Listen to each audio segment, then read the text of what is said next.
Мынадай тік жақшаның ішіне үлкен немесе кіші белгісінің қайсысын қойсақ, мына теңсіздігіміз дұрыс болады дейді. Яғни міне төмендегі мынау екеуін салыстыруымыз керек екен ғой. Сонда мынау үлкен немесе кіші белгісін қоюымыз керек екен. Олай болса, бастайық, мына екі ондық бөлшекті бір-бірімен салыстыру керек екен. Бірінші санымыз 45 бүтін мыңнан 675, ал келесі екінші санымыз ол 45 бүтін мыңнан 645 екен.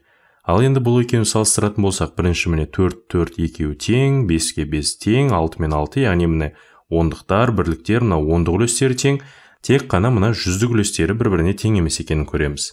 Сонда бұл нені білдіреді? Яғни мында 7 жүздік үлес бар деген сөз. Ал мында 4 жүздік үлес бар. Демек, 7 ол 4-тен үлкен.